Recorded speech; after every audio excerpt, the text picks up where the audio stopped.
할렐루야. 주일 예배 오신 여러분들을 환영합니다. 오늘도 살아계신 하나님의 영광이 바로 여기에 우리와 함께하여 주시는 줄 믿습니다.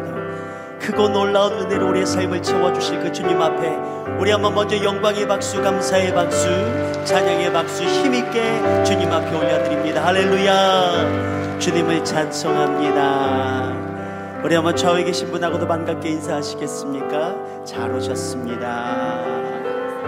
은혜가 넘쳐납니다. 우리 다 함께 자리에서 일어나셔서 영광의 주님 앞에 최고의 경배를 올려드리며 나가도록 하시겠습니다.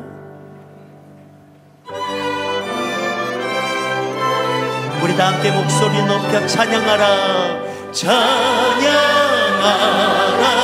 복되신 구세주 예수. 백성들아 사랑을 전하세. 경배하라 하늘의 천군과 천사. 주님 앞에 영광을 돌리세. 목자같이 우리를 지키시고 종일 품에 늘 안아주시니. 찬양하라 높으신 권세를 찬양. 찬양 찬양 영원히 드리세. 찬양하라 복되신 구세주 예수. 우리 대신 죽임을 당했네. 구주 예수 영원한 구원의 소망. 경배하며 겸손히 전하세. 찬양하라 우리 죄 지신 예수. 그의 사랑 한없이 크셔라.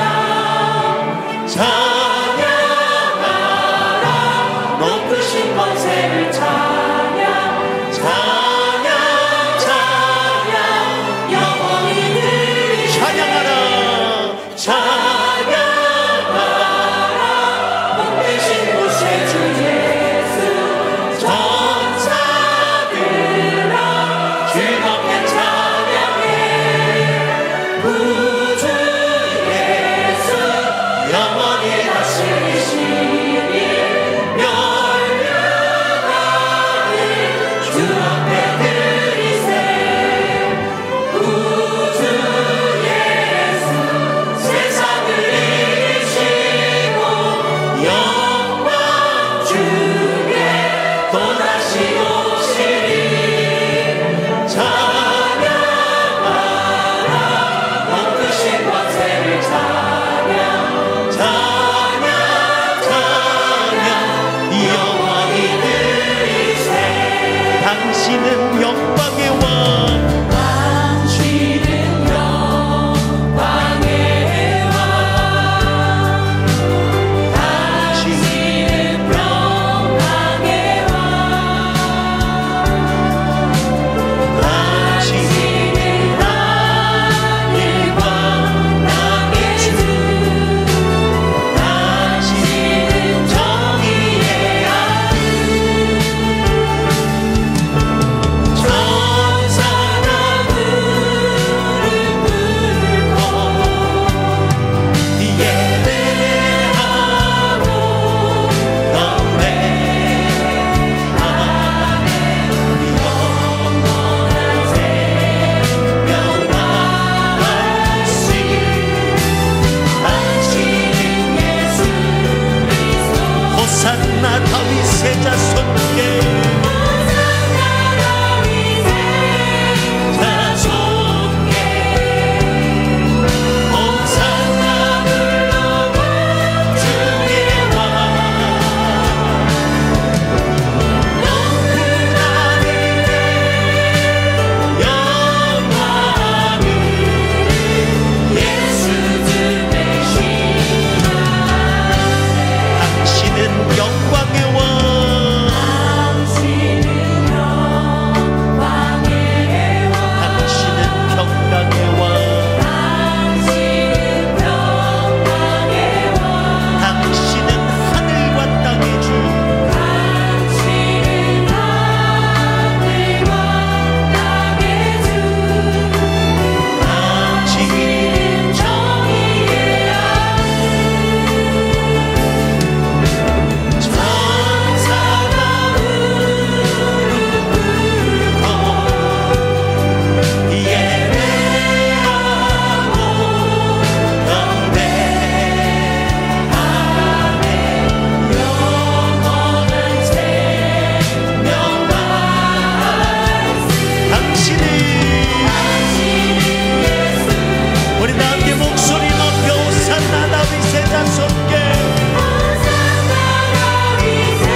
전능하사 천지를 만드신 하나님 아버지를 내가 믿사오며 그 외아들 우리 주 예수 그리스도를 믿사오니 이는 성령으로 잉태하사 동정녀 마리아에게 나시고 본디오 빌라도에게 고난을 받으사 십자가에 못 박혀 죽으시고 장사한 지 사흘 만에 죽은 자 가운데서 다시 살아나시며 하늘에 오르사 전능하신 하나님 우편에 앉아 계시다가 저리로서 산자와 죽은 자를 심판하러 오시리라.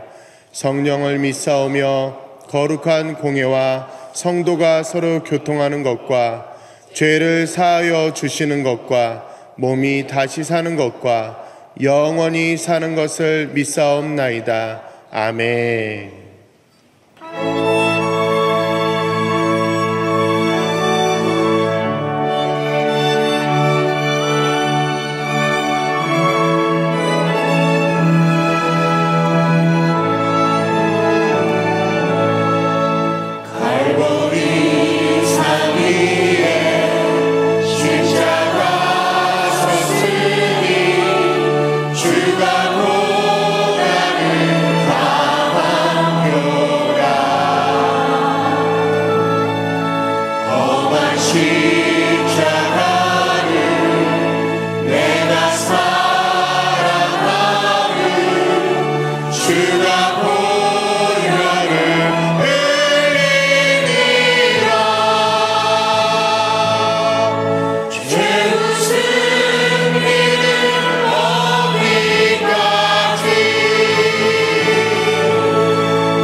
십자가 지셨도다.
참 좋으신 아버지 하나님 감사합니다.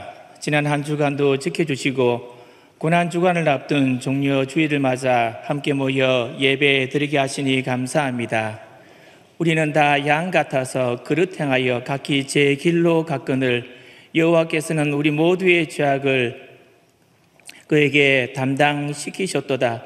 죄와 허물로 죽을 수밖에 없는 우리였지만 예수 그리스도의 십자가의 은혜로 구원해 주시고 하나님 자녀 삼아 주시니 감사합니다. 먼저 이 시간 우리 죄를 주님 앞에 다 내어놓습니다. 십자가 보혈로 정결하게 씻어주시고 깨끗한 영으로 예배드리게 하여 주옵소서.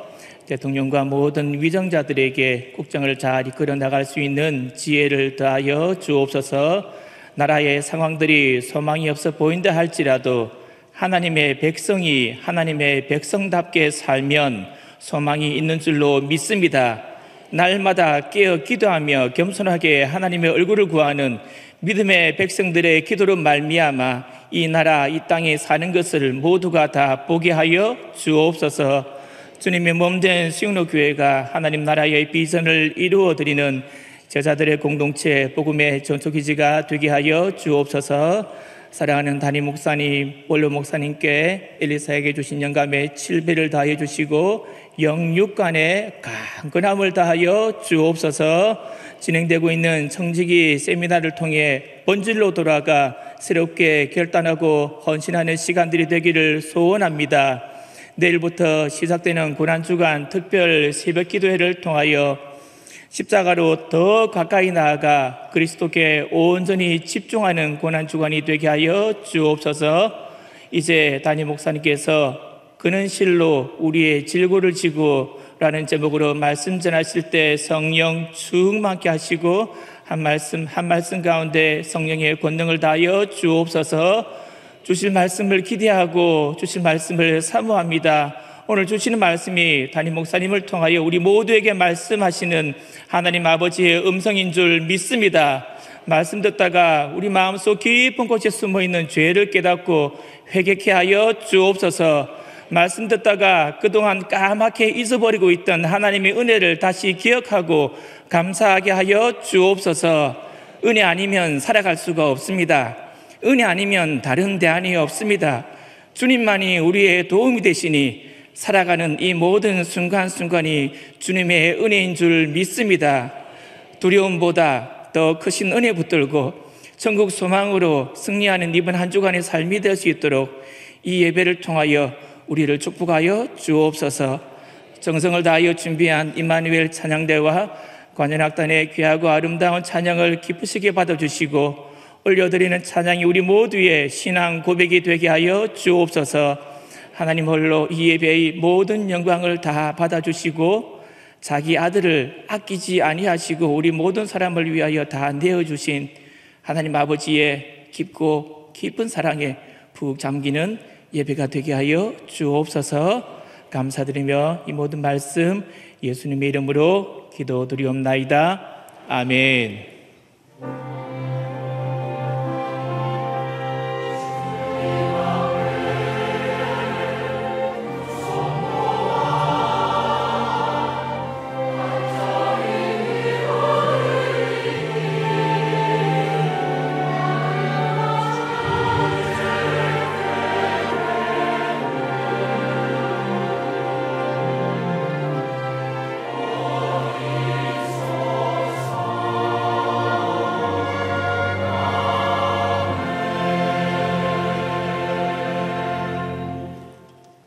오늘 주시는 하나님의 말씀은 이사야서 53장 1절에서 6절까지 말씀입니다.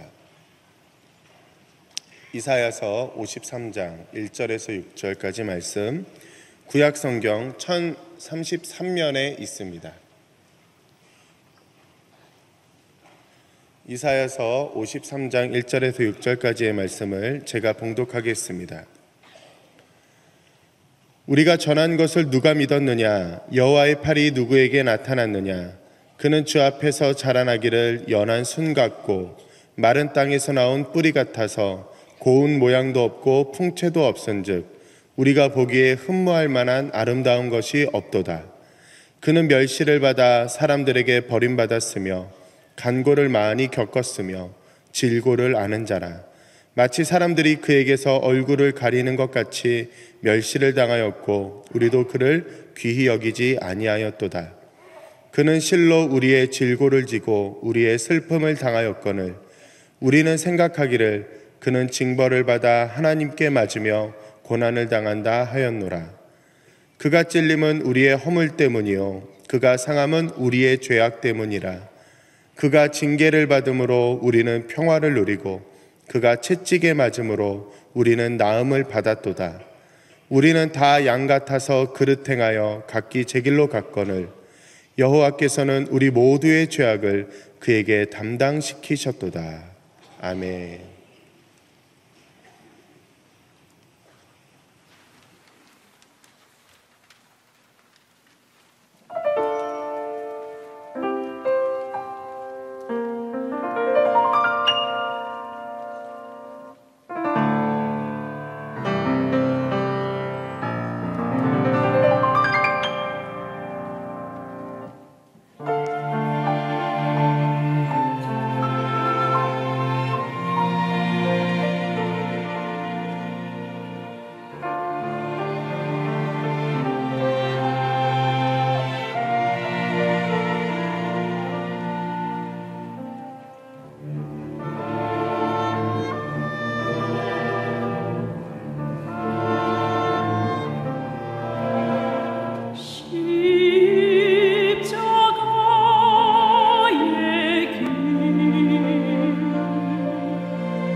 내일 아침 새벽부터 고난주간 특별 새벽 기도회가 있습니다.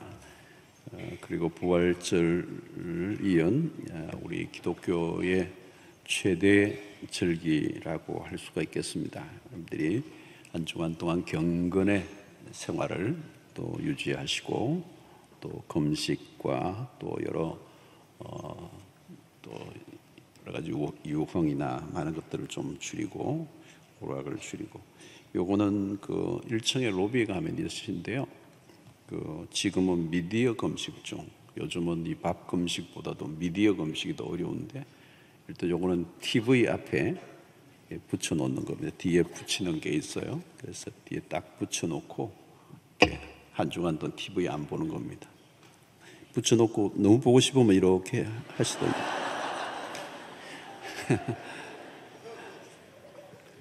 안 보시는 거죠, 그죠? 한 주간 동안 이거 붙여 놓으면, 너무 큰 TV는 이거 붙여놔도 볼 수도 있겠네. 좀 더 크게 해야 될 것 같은데. 하여튼 요거 여러분들 이용을 하시고, 아이들 있는 집에도 이번 주간은 고난 주간이다, TV 안 본다, 그리고 참 교육에 좋을 것 같아요. 명목이 되니까 그렇게 하시고, 금요일은 금요 철야에는 우리 성찬 예식이 있습니다. 성찬 예식이 있고, 아주 가장 중요한 그런 때에 또 성찬 예식이 있습니다. 밤샘 철야가 있겠고요. 다음 주 부활절 예배와 함께 또 오후 3시에는 올해 부산에 있는 1800교회 교회들이 연합해서 함께 드리는 연합 부활 축제가 있습니다. 오후 3시에 부산 시민공원입니다. 여러분들이 참여하시고 많이들 참여하셔서 부활의 주님을 우리 부산의 교계들이 다 모여서 함께 예배 드리게 되겠습니다. 선교사 파송식이 오늘 오후에 찬양 예배 있고요. 기도 11조동이 있습니다. 청지기 세미나가 오늘 이제 외부 강사로는 아마 마지막인데 또 하나 굉장히 큰 은혜가 있을 것입니다. 자, 우리 앞뒤 좌우로 인사를 나누겠습니다. 주 안에서 승리합시다.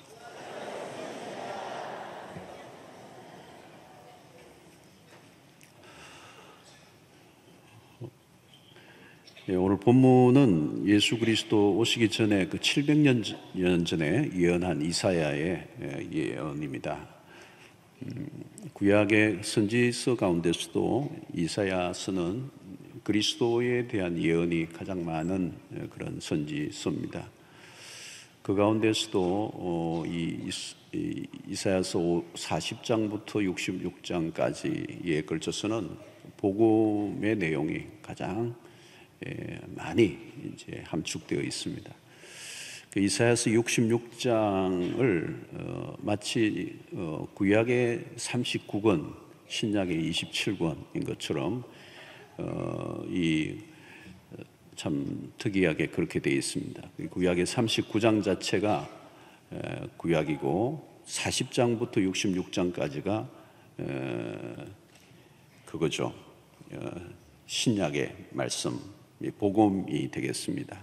그런 것처럼 그대로 사실 이사야 40장부터 66장까지가 큰 복음의 말씀들이 있습니다. 이 53장에는 이 종의 노래라 그럽니다. 종의 노래, 아주 유명한 종의 노래가 몇 개 있는데 그 중에 53장이 종의 노래, 고난받는 종에 대한 얘기입니다. 오늘 이 찬양도 아주 귀한 오늘 찬양인데, 우리 바하의 이 마태 순환곡이나 또 핸델의 메시아 같은 곡들도 이번 주간에 이렇게 들으면서 이 고난을 좀 깊이 묵상하고, 특별히 이 53장이라든가 52장과 53장 이어서 이 말씀들을 계속 읽으면 이 그리스도의 그 고난에 깊이 이제 묵상을 하는 시간들이 될 것 같고, 복음서에도 이제 사복음서의 마지막 부분, 특이하게도 그 예수 그리스도의 생애 전기가 기록된 것이 마태복음 사복음서지 않습니까? 특별히 이제 공간복음, 마태, 마가, 누가복음에서 이 뒷부분 라스트 윅이라고 그러죠. 이 종료주일 날을 시작으로 해서 일주간 예수님의 마지막 순환의 그 역사, 십자가의 사건까지가 거의 3분의 1 이상이 그 죽음에 집중이 되어 있습니다. 예수 그리스도의 죽음, 십자가 사건에 모두가 초점을 맞추고 있습니다. 오늘 53장도 이 부분이 700여 년 전에 기록된 말씀인데 예수 그리스도가 이 땅에 오셔서 십자가에 죽으실 것에 대한 아주 리얼한 생생한 그런 예언들이 여기에 들어있고, 예수 그리스도가 오심으로 또 이 이사야의 예언이 그대로 사실적으로 다 말씀대로 이루어지는 것을 볼 수가 있습니다. 자, 오늘 이 53장에 보면 그리스도에 대한 표현이 이렇습니다. 연한 순과 같아. 연한 순. 그리고 마른 땅에서 나온 줄기 같아. 그랬습니다. 그 말은 볼 모양이 별로 없었다는 거죠. 그리고 고운 모양도 없고 풍채도 없고 흠모할 만한 아름다운 것이 없도다. 예수 그리스도에 대한 그 예언이죠. 만왕의 왕이시고 영광의 본체이신 하나님의 아들이 이 세상에 오셔서 나타나신 모습은 정말 보잘것없는, 눈길을 끌만한 또 매력적인 것이 하나도 보이지 않는 그런 모습으로 오셨다는 겁니다. 뿐만 아니고 사람들로부터 멸시를 받고 또 버림을 받으셨다고 했습니다. 예수 그리스도의 그 생애에 많은 거절과 박해, 핍박, 멸시, 조롱 이런 것들이 그리스도의 십자가 사건에서 일어났습니다. 그러면 이것이 우리에게 주는 의미가 뭔가? 오늘 4절을 보면 그는 실로 우리의 질고를 지고 우리의 슬픔을 당하였거늘, 5절에 그가 찔림은 우리의 허물 때문이요 그가 상함은 우리의 죄악 때문이라. 여기 실로, 그는 실로라고 하는 것은 굉장히 강조하는 어법입니다. 그런 실로 우리의 질고, 이 질고는 병고, 우리의 질병이라는 표현일 수 있습니다. 그래서 우리가 그냥 이것은 한 번의 질고가 아니고 오랫동안 그 깊은 그 질병으로 고통을 당하고 있는 모습을 연상하게 하는 말씀인데요. 우리의 질고를 스스로 그리스도가 지셨다는 것, 그리고 우리의 슬픔을 당했다. 이것은 우리가 져야 할 것인데 그리스도가 대신 당하셨다는 것을 말씀을 하는데, 오늘 여러분 이 본문을 보면 4절 이후에 계속해서 그가 뭐 이런 표현이 있고, 그건 그리스도에 대한 얘기고, 그 다음에 우리 모두의 이것이 계속 번갈아 가면서 나오고 있습니다. 그 말은 그리스도의 그 찔리심 그리고 그의 상하심, 이 모든 것은 우리를 대신한 그런 죽음이었다는 것을 강조하기 위해서 우리에게 말씀하고 있습니다. 여기서 우리에게 주는 이제 메시지 중에 하나는 그 하나님께서 우리의 그 죄로부터 구원하시기 위해서 하나님의 아들을 직접 이 땅에 보내시고 대신 이 우리가 당해야 될 그 모든 고난을 그 아들에게 다 지우시고 감당하게 하셨다는 겁니다. 자, 이것이 사실은 성경에 굉장히 중요한, 이 구약에서부터 흐르고 있는 매우 중요한 메시지 중에 하나입니다. 이 대속의 원리입니다. 대속의 원리. 성경에 매우 중요한 대속의 원리. 이게 이제 제사제도에서 나오죠. 제사지도. 유대인들은 그 자신의 죄를 지으면 그 죄를 탕감받고 용서를 받기 위해서 이 짐승을 대신 이제 바치는 거죠. 제사장에게로 끌고 가서 그 제사장에게 넘겨주기 전에 손에 얹어요. 이 짐승 위에. 그 말은, 손에 얹는다는 말은 이 나에게 있는 이 죄가 이 짐승에게로 다 옮겨진다는 거예요. 이 전가라고 하는 얘기입니다. 전가의 원리라 그럽니다. 이게 다 전달이 되고 이 짐승이 대신 이제 하나님의 앞에 제단에 제물로 바쳐지는 거예요. 그 제물을 가르쳐주는 화목 제물이라 그렇게 합니다. 그래서 그 화목 제물을 드림으로 그 대신 나의 죄를 위해서 죽는 그 구약의 이 제사의 제도. 여러분 우리가 이 레위기가 이 제사 제도를 굉장히 강조하는 책이잖아요. 굉장히 중요한 것입니다. 그리스도의 십자가를 알려주는 이제 상징적인 그런 구약의 예표적인 사건들이었습니다. 지금 오늘 이사야 53장이 그거예요. 오늘 6장 마지막 6절, 53장 6절 마지막에 그에게 담당시키셨도다. 우리는 다 양 같아서 그릇 행하는데 각기 제 길로 가는 거. 근데 여호와께서는 우리 무리의 죄악을 그에게 다 담당시켰다는 거, 담당. 이 화목제물로 드리겠는데 이것을 누구에게 그 담당하겠느냐? 이제 짐승이 아니고 우리의 그 짐승으로 드리는 죄는 일시적인 죄의 용서를 받는 것으로 끝나고 제한적인데 이제 완전한 속죄의 제사를 드리기 위해서 하나님의 아들 예수 그리스도를 이 땅에 보내시고 그래서 세례 요한이 그 표현을 한 겁니다. 세상 죄를 지고 가는 하나님의 어린 양, 모든 세상의 죄를 혼자 다 지고 이제 제단에 올려져서 바쳐지는 사건. 오늘 53장이 그 얘기를 지금 하고 있는 겁니다. 자, 그런데 여러분 이 제단에 이 제물이 바쳐질 때는 완전히 이 제물이 완전히 다 해체를 하는 거죠. 다 해체해서 목이 잘리고 슬레잉, 아주 목이 잘리고 모든 피를 쏟는 작업을 해야 돼요. 아주 끔찍하게 그 양이 죽는, 짐승이 죽는 이 작업, 제물로 바쳐지고 완전히 없어지는 이제 그것을 통하여 우리에게 주는 이것은 뭐냐면 우리의 죄의 끔찍함을 이제 느끼게 해주는 것입니다. 우리의 죄가 얼마나 끔찍한가.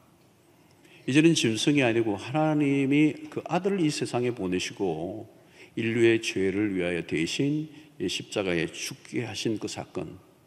그래서 오늘 이 표현들은 여러분 그냥 우리가 읽을 본문이 아니에요. 그가 찔림은 우리의 허물 때문이요, 그가 상함은 우리의 죄악 때문이다.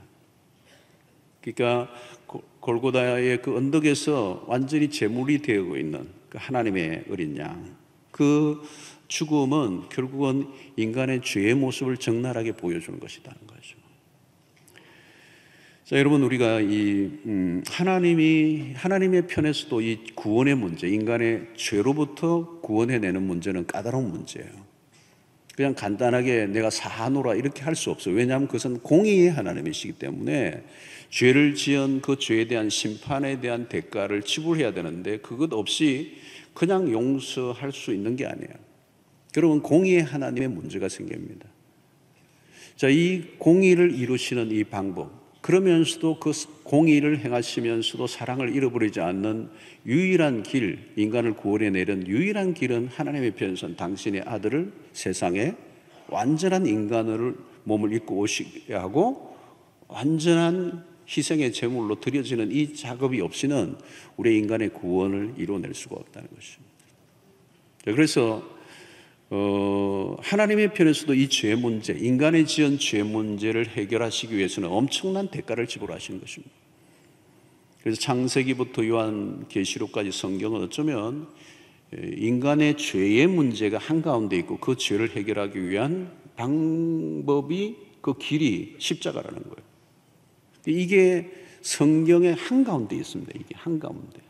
성경은 집요하게 죄 문제에 대해서 아주 까다로울 정도 또 아주 엄격하게 접근하고 있고, 왜? 죄 문제를 해결하지 않고는 구원을 얻을 길이 없기 때문에.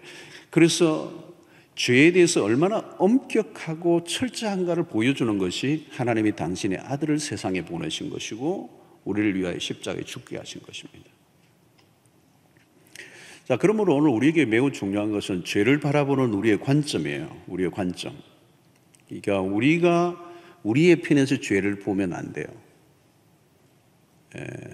이건 죄다, 이건 죄가 아니다. 그건 의미가 없어요. 하나님의 편에서. 왜냐하면 공의의 하나님, 아주 심판주로서의 하나님 앞에서 우리의 죄를 다루어야 되거든요. 나는 죄 아닌데요 했는데 하나님 죄라 하면 죄인 거거든요. 우리의 대부분 판결이 중요하잖아요. 그죠? 죄다. 최종적인 선을. 인간에게 내어진 최종적인 선언이 뭡니까? 우리는 다 죄인이라는 거예요. 오늘 6절에도 그렇잖아요. 우리는 다 그렇게 행했다는 거예요. 각기 자기 일로 가는 거예요. 이 죄라는 것은 뭐냐면 하나님과 상관없는 자로 살아가는 거예요. 자기가 중심이 돼 있고 자기가 왕이 돼 있고 자기가 신이 돼 있고 자기가 주장하고 자아가 왕이 돼 있고 신이 돼 있는 거거든요. 나 외에 다른 신을 두고 싶지 않은 거예요. 나라는 존재가 우상이거든요. 그게 죄의 본질이에요. 그게 교만이고 하나님을 무시하고 업신여기고 하나님이 없는 하나님의 존재 자체가 부정되고 있는 삶. 그래서 여러분 무엇을 하더라도 하나님이 없는, 내가 어떤 일을 결정할 때 하나님이 없다면 내가 신이에요. 이게 인간의 본질적인 죄의 속성이거든요. 그러니까 이런 죄의 문제를 하나님의 관점에서 우리가 바라볼 필요가 있어요. 자, 근데 죄인은 스스로 자기가 죄인이라고 하는 인식을 가지지 못해요. 죄를 우리는 잘 인식을 할 수 없다니까요. 왜? 우리 자체가 죄의 덩어리이기 때문에. 그리고 죄를 늘 짓고 살기 때문에 죄에 대한 인식 자체가 약해요. 자주 제가 전에도 한 얘기 있는데 요즘은 이렇게 했지만 옛날 화장실, 옛날에 그 변소, 정랑, 연세 드신 분들 정랑, 통식관, 완전 재래식 변소에 가면 우리 원로 목사님 요즘 내 변소 갔다 올게 이러시더라고요. 요즘도 변소라고 그러시더라고요. 근데 거기 가면 냄새가 처음에 가면 굉장히 나잖아요. 근데 한참 있으면 어때요? 전혀 안 나요. 신문 다 읽고 나와요. 처음에는 들어갈 때 막 이러고 들어갔는데 계속 있다 보면 하나도 안 나. 냄새가 안 나요. 나오면 막 배에 있어요. 사실은 굉장히 배에 있어요. 근데 있으면 못 느껴요. 계속 익숙해진 거예요. 판단력이 없어져요.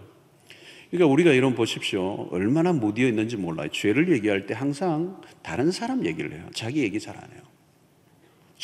항상 무슨 흥분을 해도요, 자기가 빠져 있어요. 자, 오늘 보십시오. 십자가에 대한 인간의 반응도 그거예요. 4절 보십시오. 그는 실로 우리의 질고를 지고 우리의 슬픔을 당하였거늘 우리는 생각하기를 그는 징벌을 받아 하나님께 맞으며 고난을 당한다. 이 무슨 얘기입니까? 그리스도가 우리를 위해서 질고를 지고 슬픔을 당하는데 우리는 생각하기를 그는 징벌을 받는다. 저 십자가를 보면서 저 나쁜 짓 했구나. 나무에 매달린 자마다 저주를 받는 자라고 그랬거든요. 이스라엘의 백성들의 관점에서는 나무에 매달려 죽는 건 저주예요. 그러니까 이 나사렛 저 청년 저주받았네. 저주받은 거예요. 저주받고 죽은 거예요. 그게 자신의 죄 때문에 죽었다라고 하는 인식 자체가 없는 거예요. 내가 얼마나 큰 죄인이라는 걸 인식을 하지 못하니까 십자가가 전혀 나와 상관이 없는 거예요. 십자가 누군가를 위해 죽었나? 순교당했나? 별일이네. 무슨 지은 죄가 있겠지? 여러분, 에덴 동산에서 아담이 죄를 짓고 난 다음에 선악과를 따먹고 난 다음에 했던 첫 번째 행동이 뭐냐면 숨는 거였어요. 숨었어요. 하나님의 이 질문이 뭐죠? 아담아, 내가 어디 있느냐? 하나님이 모르고 물으신 게 아니죠. 아담아, 너가 어디 있느냐? 너가 지금 어디 있지? 이 말은 너가 숨는다고 숨어질 수 있는 게 아니고 드러내라는 거예요. 너가 드러내야 나와라. 근데 숨죠. 인간은 그 죄를 숨겨요. 그래서 어떻게 해요? 나무 잎으로 몸을 가립니다. 이게 나무 잎으로 몸을 가리는 이게 종교의 시초라고 그러죠. 종교. 모든 종교가 죄에 대한 수치감과 죄책감을 극복하기 위한 노력이에요. 그런데 이 종교는 유한한 겁니다. 그러니까 여러분, 나무잎이라는 게 몸을 가릴 수 있는 게 아니에요. 햇빛이 나고 바람이 불고 시간이 지나면 다 비틀고 마르고 떨어져 버리죠. 일시적으로 마음의 위안은 얻는데 궁극적으로 죄의 문제를 해결할 수는 없는 거예요. 돌을 닦는다고, 수양을 한다고, 산속에서 칩거한다고 내 지은 죄가 해결되나? 안 되는 거거든요. 결국은 하나님이 가죽옷을 입히시잖아요. 가죽옷으로 지어 입히십니다. 가죽옷을 지으려고 하면 어때요? 짐승을 잡아야 되잖아요. 그래서 나무 잎으로 만든 일시적이고 유한한 게 아니고 가죽옷을 입힌 거예요. 무스탕인가요? 이 완벽한 옷을 입히신 거예요. 이게 복음입니다. 복음. 예수 그리스도를 통한 이 구원. 자, 문제는 뭐냐면 우리는 우리의 죄의 문제를 죄에 대한 기준도 분명하지 않고 죄에 대한 인식도 연약하고 또 죄를 지었을 때도 우리는 언젠가 어떻게 하느냐면 항상 합리화를 해요.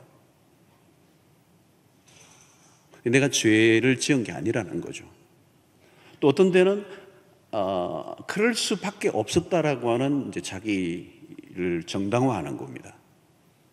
또 아니면 그걸 미화합니다. 또 안 되면 책임을 전가합니다. 누구 때문에 그랬다고 그럽니다. 안 되면 그 죄를 굉장히 가능하면 스몰라이저, 축소시키려고 애를 씁니다. 그리고 그 죄와 나와 상관없는 것으로 만들려고 애를 쓰는 게 인간의 죄성의 특성이에요. 자, 여러분, 죄인들은 특성은 자신에 대해서는 너무 관대한 거예요. 자신의 죄는 비껴납니다. 그리고 다른 사람의 죄가 있으면 아주 신랄하게 공격해요. 가늠하다가 붙잡힌 여인이 있잖아요. 예수님에게 데리고 왔어요. 수치로 떨고 있는 그 여인을 향하여 아무도 관대한 사람이 없어요. 그냥 물 만난 거예요. 물 만난 거예요. 그 전부 다 돌 들고 무슨 이제 사인만 나오면 다 던져서 이 여인을 죽이려고 그러는 겁니다. 여러분, 여기에서 이 여인의 잘못을 발견한 사람들은 환호를 지르는 거예요. 기뻐요. 날 만난 거예요. 날 만난 거. 대개는 사람들이 다른 사람의 죄나 실수를 발견하면요, 신이 나요. 신이 나. 막 열변을 토하는 거예요. 막 입에 거품을 품고 정죄하고 비난하고 막 돌팔매질을 하고 열변을 토해요. 정의를 외치죠. 그러니까 잔인해요. 그 비난하는 사람들 안에는 뭐가 있습니까? 우울의식이 있어요. 난 괜찮은 사람이라는 거. 여러분, 예수님이 어떻게 하셨습니까? 예수님이 최종적으로 너희들 가운데 죄 없는 자가 돌로 쳐라. 돌 없는 자가 죄로 쳐라 할 뻔했어요. 죄 없는 자는 돌로 쳐라는 거예요. 어떻게 했습니까, 여러분? 다 뿔뿔이 흩어지는 거예요. 다 뿔뿔이 흩어져. 예수님과 그 여인만 남은 거예요. 다 도망갔어요. 그 말은 뭐냐면 여러분, 사람은요, 거기서 거기예요. 그걸 봐야 돼요, 여러분. 다른 사람의 죄에 막 열변 토하지 말고요, 내 안의 죄를 봐야 돼요.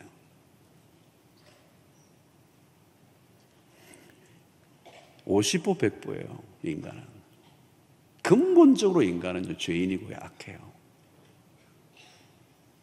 요즘 시리아에서도 일어나는 그 막 아이들을 유린하고 막 잔인하게 하는 그 이 뉴스를 보면 이게 인간인가? 그 인간이에요, 그게. 그러니까 차이가 있다면 뭐 차이냐면 들킨 죄, 안 들킨 죄. 들킨 사람은 재수서부터 들켰다고 그래요. 여러분, 다윗의 바세바 사건도 마찬가지죠. 악랄한 사건이거든요. 그게 사실은 충신의 아내를, 그 충신이 전선의 최고의 나라를 위해서 헌신하고 있는데 그 아내를 빼앗고 또 그 충신도 더 최전방에 보내가 죽여버리는 거잖아요. 이 다윗이 선왕이었고 영적으로 굉장히 민감하고 감수성이 예민했던 사람이고 사울왕의 그 옷깃 하나도 자른 것을 가슴 아파했던 사람이거든요. 그런데 이런 짓을 해요, 인간이. 한순간에 왔다 갔다 한다고, 인간이.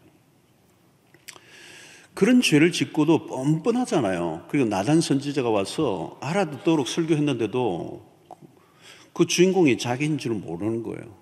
그럼 죽여야 된다고 그래요. 그 나단이 진짜 맑게 못 알아들어가지고 니다 그랬어요.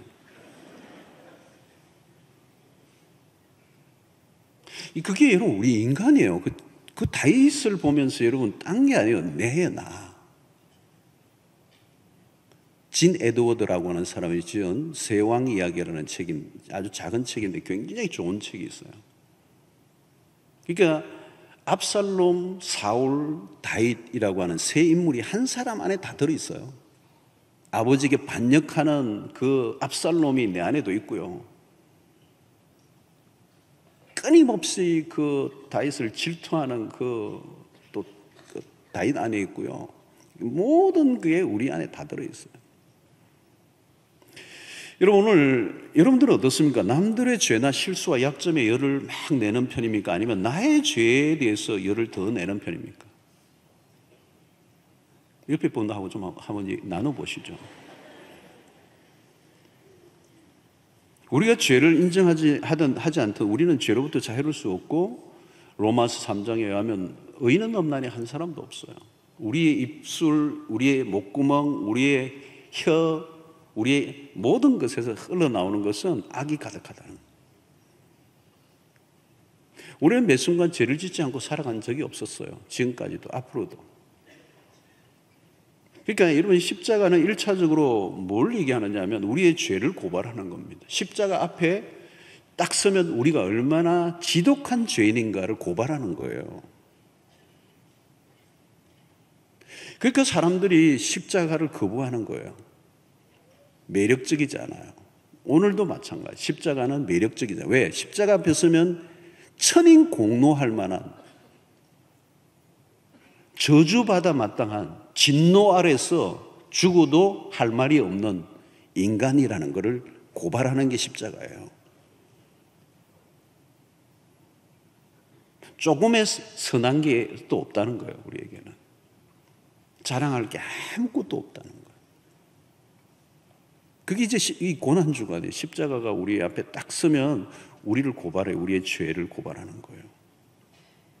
그러니까 여러분 예수님 시대의 바리새인들이나 종교 지도자들이 왜 예수를 죽이려고 그렇게 발버둥을 쳤습니까? 실제적으로는 그 당시에 이 종교 지도자들이 야합해서 사두개파, 바리새파, 대제사장의 그룹들이 아주 작당을 해서 연합해서 예수를 죽이는데 앞장을 섰거든요. 그래서 로마의 정부와 결탁하고 로마에 있는 그 모든 권력자들도 자기들의 지위가 연약하니까 이 빌라도나 이런 사람들이 자기의 이 자리가 불안정하기 때문에 유대의 폭동을 무마하기 위해서 어쩔 수 없이 전부 다 야합해서 이 악이 연합할 때는 기가 막힙니다. 그래서 결국은 예수를 죽이는데 왜 그렇습니까? 십자가 앞에 서면 이 죄인을 구원하러 오신 예수 그리스도, 이 죄인이라고 하는 걸 받아들이지 못해요. 바리새인들은. 내가 괜찮은 사람인데, 내가 얼마나 하나님을 잘 섬기는 사람인데, 내가 얼마나 열심히 착하게 선하게 좋은 일을 하면서 믿음 생활 잘하고 하나님 정말 사랑하는 존경하고 살아오는데 죄인이라고 하니까, 죄인을 구원하러 십자가의 지식이 왔다니까 그 말을 이 바리새인들이 알아들을 리가 없어요. 죽여야 되는 거예요. 죽이는 거. 죄인으로 몰아가는 이 예수를 살려줄 수가 없어요.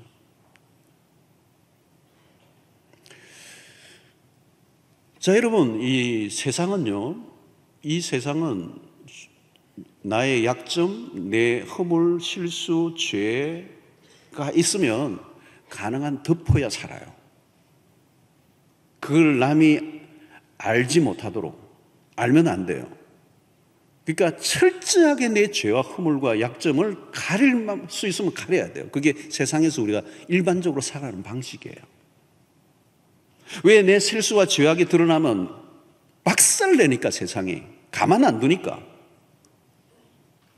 하이에나처럼 달려드니까 세상에서 내가 살아가려고 하면 내 죄는 감추어져 있어야 돼요. 여러분 부부끼리도 내 죄가 다 드러나면 같이 못 살아요. 그러니까 세상에서는 우리가 그렇게 살아가는 방식을 익혔지만 복음 앞에 오면, 하나님 앞에 오면 완전히 반대로 해야 돼요. 우리의 죄가 드러나야 우리가 살아요. 죄를 숨기면 살 길이 없어요, 우리가. 그 죄를 숨기면 그 죄가 어떻게 되나요? 죄가 이게 그냥 번식을 해요. 죄가 커져간다고. 죄가 우리를 망친다니까. 죄를 누가 해결해 줘요, 여러분? 숨기면 그 숨긴 죄가 가만히 어떻게 없어집니까?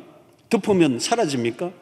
여러분, 중금속 이런 거 우리 뭐 미군 부대나 이런 데서 막 그 뭐 이상한 거를 자꾸 그냥 그 막 매설 하고 있는데 거기에서 막 독극물이 막 나고 땅을 다 그냥 황폐하게 만들어 버릴 일들이 있잖아요.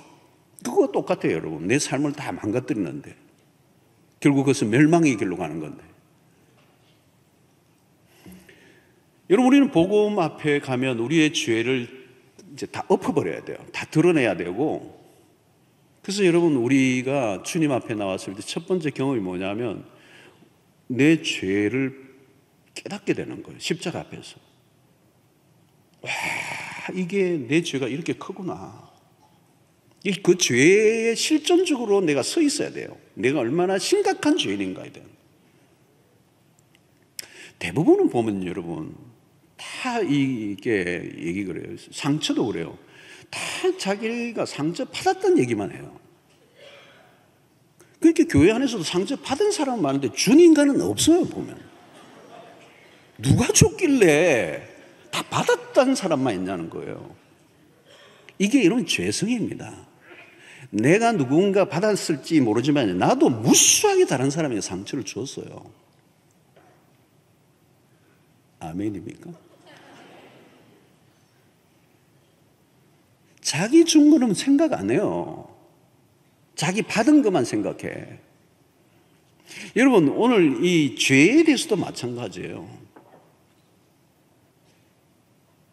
우리는 이 죄에 대해서 이 분명한 우리의 태도를 가지지 않으면 이 복음 안으로 우리가 들어갈 수가 없어요. 내가 얼마나 심각한 죄인인가에 대한.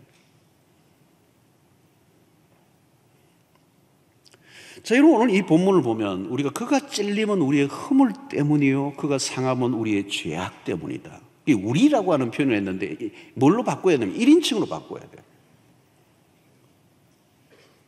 그가 찔림은 내 허물 때문이고 그가 상함은 내 죄 때문이에요. 내 죄 때문에.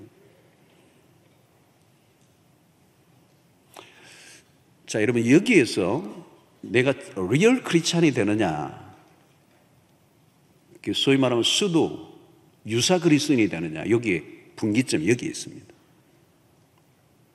자신의 죄를 십자가 앞에서 정면으로 직시해야 돼요.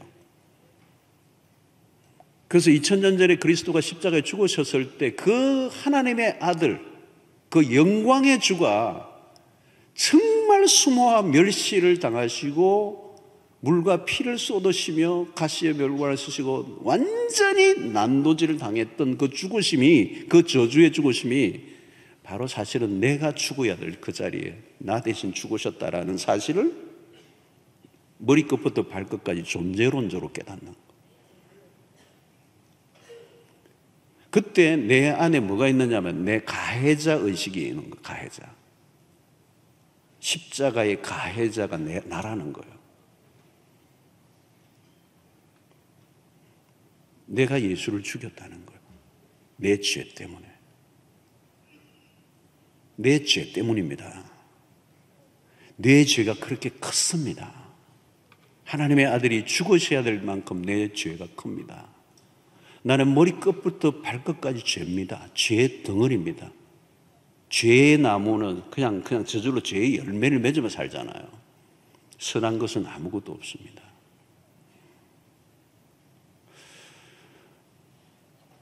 여러분, 이것을 적당하게 넘어가면 안 돼요. 이 부분에 적당하게 넘어가면 안 되고 아주 깊이 있게 이 십자가와 내 죄가 딱 마주치면서 부딪힐 때 결국 그 십자가 나의 십자가가 되는 거예요.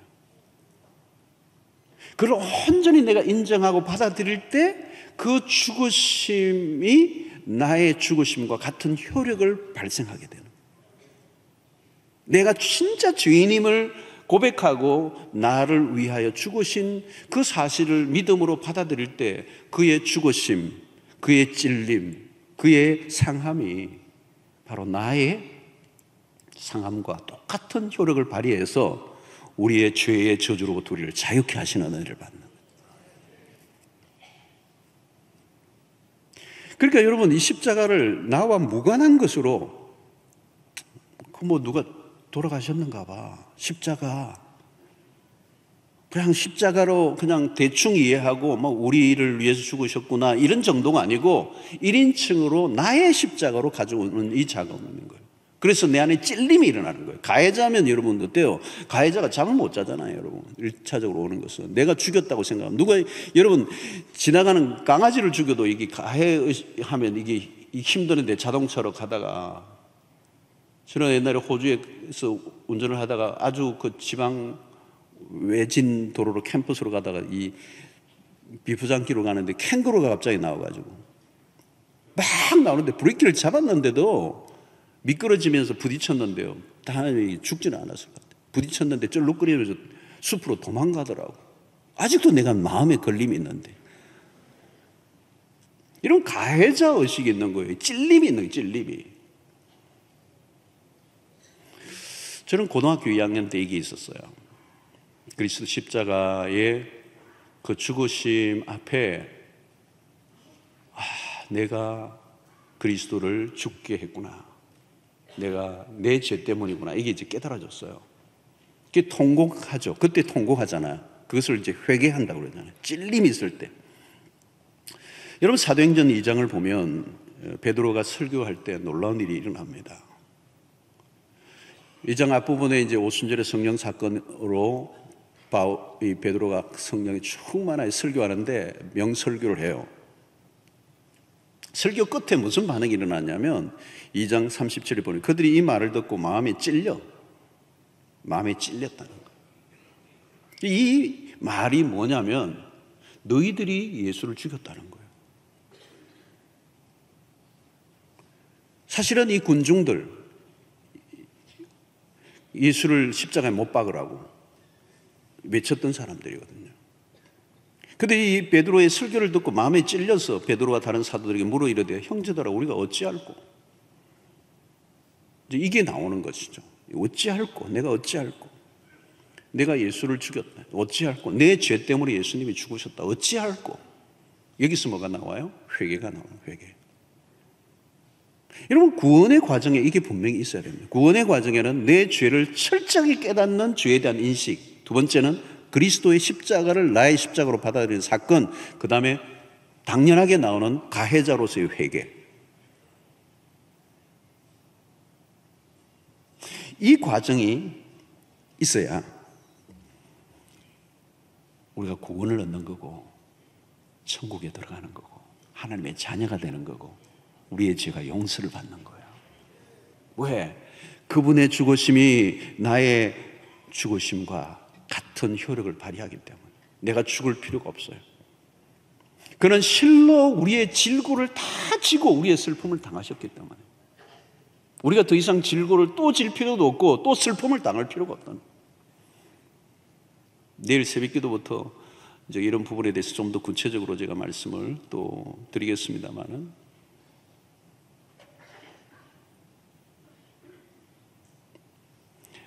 결국은 그리스도께서 우리가 죄로 인하여 치루해야 될 모든 대가를 다 페이드,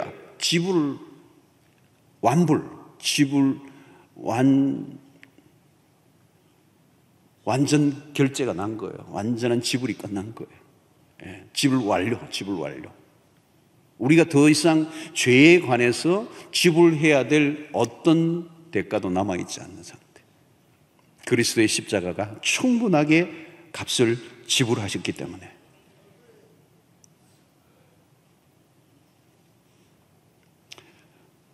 자, 여러분, 바울은 그의 삶 속에 이 십자가의 이 복음을 깨닫고 나니까 미치는 거예요. 너무 좋아가지고.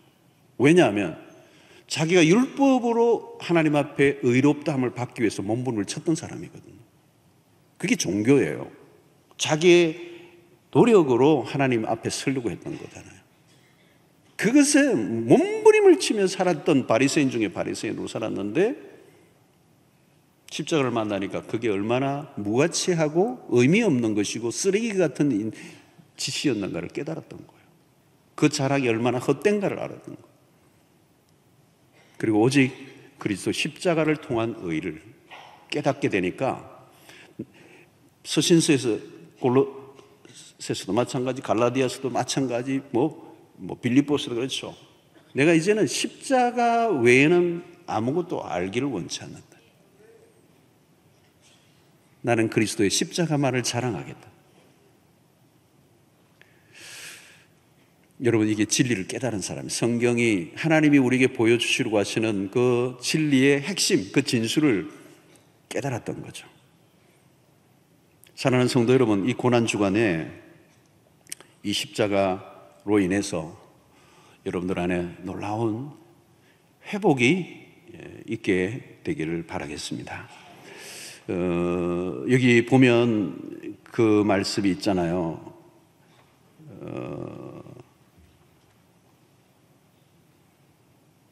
5절에 보면 그가 찔림은 우리의 허물 때문이요 그가 상함은 우리의 죄악 때문이라. 그가 징계를 받음으로 우리가 무엇을요? 평화를 누리고, 그가 채찍에 맞음으로 우리는 무엇을요? 나음을 받았도다.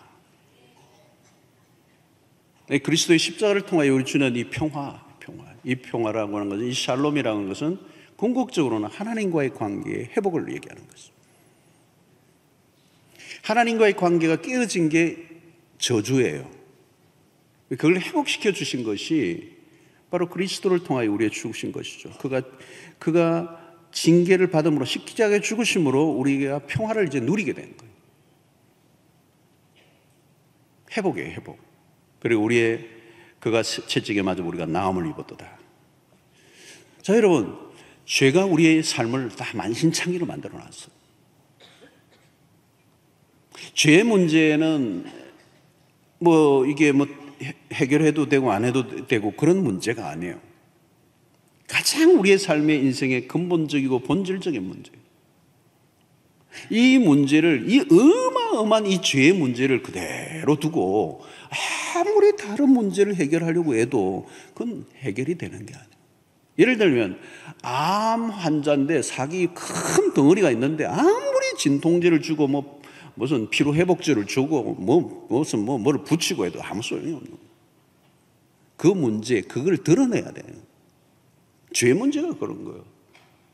이게 나를 죽음으로 몰고 가고 이미 사망 선고가 났는데 그 죄 문제가 끊임없이 우리를 영원한 형벌에 이르기 뿐만 아니라 오늘 우리의 삶의 고통과 모든 실패와 아픔과 절망과 두려움과 불안과 우리의 삶의 수치와 죄책감과 모든 우리의 짓누르는 근본이 죄 문제인데, 이 죄 문제를 그대로 두고 우리가 샬롬을 누릴 수도 없고 우리 안에 진정한 기쁨을 맛볼 수가 없어요. 여러분, 자기 아들을 아끼지 아니하시고 우리 모든 사람을 위해 내어주신 그 하나님의 사랑이 이 십자가 안에 농축되어 있고, 그 십자가로 인하여 하나님과의 관계가 회복되고, 그 안에서 우리가 평화를 누리고 우리의 삶의 모든 망가지고 찢겨진 것을 치유하는 나음을 입는 회복의 은혜가. 여러분, 정말 이 이사야 53장에 예수 그리스도 오시기 700년 전에 예언했던 그 예언이 구원의 계획을 알려주시고, 그리스도 오심으로 그 예언을 그대로 여기에 있는 하나도 남기지 없이 그대로 이루어졌어. 그대로 질고를 지고 찔리시고 상하시고 채찍에 맞으시고 도수장으로 끌려가는 어린 양과 털 깎는 자 앞에 잠잠한 양과 같이 입을 열지 아니하시는 그 모든 예언이 이루어지는데, 그 이루어지는 이유가 뭐냐? 하나님이 우리를 사랑하셔서 우리를 구원의 길로 이끌어내시기 위해서 하나님의 열심들을 말씀하는 거예요. 여러분, 이사야에 들려준 예언은 그대로 이루어졌습니다. 지금도 여러분, 여전히 이 십자가는 사람들에게 미련하게 여겨지고 멸시를 당합니다. 많은 사람들이 여전히 십자가는 나와 상관없는 것으로 여깁니다. 그리고 십자가를 멸시하고 천대합니다. 사랑하는 성도 여러분, 우리는 이 고난받는 종, 이 그리스도의 십자가의 죽음을 이해하고 복음 안으로 들어온 하나님의 참 놀라운 백성들이 되었어. 이제 십자가는 우리의 자랑이 되고 우리의 기쁨이 되고 우리의 삶의 중심에 온 생명의 근원입니다. 여러분, 이 신앙은 십자가를 중심한 신앙이어야 돼요. 우리 신앙의 중심에 이 십자가가 있어야 돼요. 그래서 우리는 끊임없이 죄를 짓고 소망이 없지만 다시 십자가로 돌아가면 하나님 우리를 치유하시고 회복시켜 주시는 은혜를 오늘 또 경험하게 될 줄로 믿습니다. 우리의 절망과 좌절의 그 한가운데는 결국은 우리의 힘으로 세우려고 했던 우리의 자랑과 노력과 우리의 의들이 무너질 때 오는 것입니다. 그러나 십자가를 붙잡으면 절대적으로 안전할 줄로 믿습니다. 그리고 십자가 안에 있는 하나님의 사랑을 경험하면 우리는 요동치 않는, 하나님이 우리를 그 아들을 통하여 보여주신 그 사랑보다 더 큰 사랑은 없어요. 그 아가페 안에서 우리는 샬롬을 누리게 되는 것이고, 그 아가페 사랑은 오늘 또 끊임없이 갈보리 언덕에서 흘러넘쳐요. 그래서 이번 고난주간도 여러분 새벽에 나와서 십자가를 묵상하고 계속 나가면요, 이 십자가는 수없는 프리즘을 통하여서 수없는 빛을 드러내요. 모든 우리의 삶에 이 십자가가 답이 돼요. 우리의 소망이 되고 삶의 근거가 되고 우리를 다시 일으켜 세우시고 회복시켜 주시고 하나님의 사랑과 위로와 용서와 그 놀라운 그 다시 용기를 주시는 그 은혜, 그 소망이 십자가 안에 있습니다. 아무쪼록 십자가에 감격하시고 감사할 뿐만 아니라 이 십자가를 자랑하고 이 십자가를 온 땅에 선포하고 드러내는 일에 쓰임받는 여러분들 되시기를 주의 이름으로 축원합니다. 하나님 감사합니다. 오늘 또 우리에게 주신 십자가의 이 은혜 안으로 우리가 깊이 들어가 하나님이 보여주신 그 비밀을 깨닫고 이 십자가가 우리의 삶의 능력이 될 수 있도록 도와주시옵소서. 예수님 이름으로 기도하옵나이다. 아멘.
놀라우신 주의 은혜, 놀라우신 주의 은혜, 주의 사랑 흘러오네. 십자가에 달리신 그 손과 발, 그 은혜가 나를 덮네.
오늘도 귀한 발걸음을 하신 새 가족분들이 계십니다.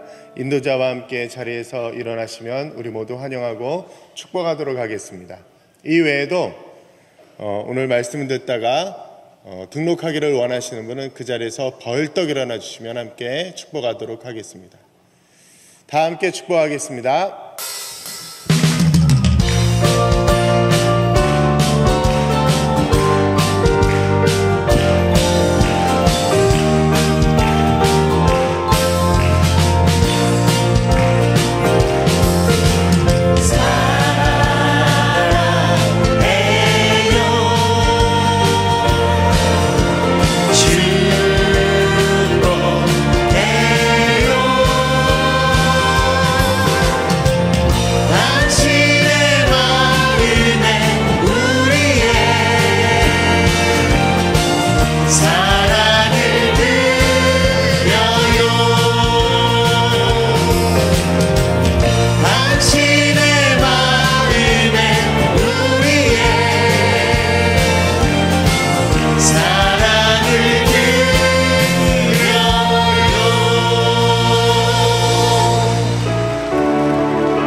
귀한 물질을 구별해 주님의 손에 올려드렸습니다. 하나님의 나라와 복음을 위해서 귀하게 쓰여지는 물질들이 되게 하여 주시옵소서.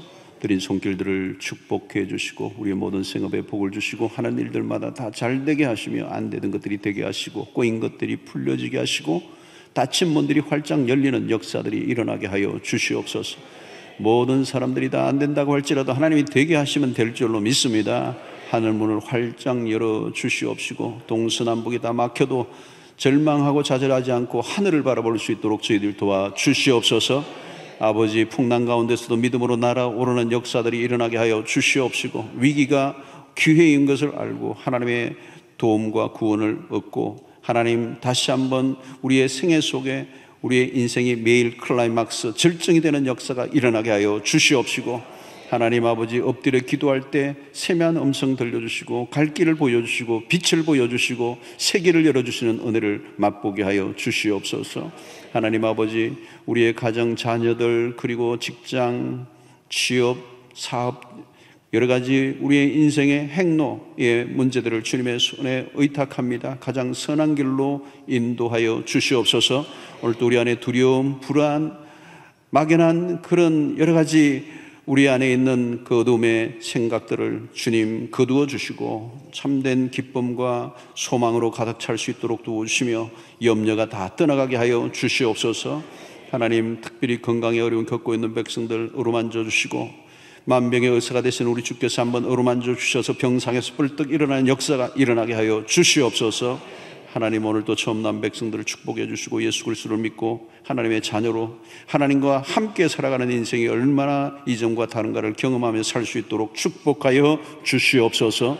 오늘 또 하나님 교회를 위해 저녁 시간까지 수고하는 모든 일꾼들 주님이 주시는 힘으로 넉넉히 감당할 수 있도록 은혜를 더하여 주시옵소서. 아버지 하나님, 흩어져 있는 백성들 군대로 유학으로 출장으로 어디 있든지 주님 임마누엘로 함께하여 주시고 이제 예배를 마치고 세상을 향하여 나가는 주의 백성들의 한 주간의 삶을 주의 권능의 오른팔로 붙잡으시고 승리케 하여 주시며 모든 일들마다 하나님 간섭해 주시고 사단의 권세를 굴복시키는 승리의 삶이 될 수 있도록 역사하여 주시옵소서. 예수님 이름으로 기도하옵나이다. 아멘. 이제는 우리 주 예수 그리스도의 놀라우신 은혜와 하나님의 크신 사랑과 성령의 교통하심이 갈보리 언덕에서 죽으신 십자가의 그 은혜, 그 대속의 은혜를 나를 대신하여 모든 고난과 질고를 당하신 그 은혜를 기억하고 이제 주님 안에서 우리 이제 주님을 위해 살아가기로 결단하며 돌아가는 주의 백성들 우리 위해 지금부터 영원토록 함께 있을지어다. 아멘.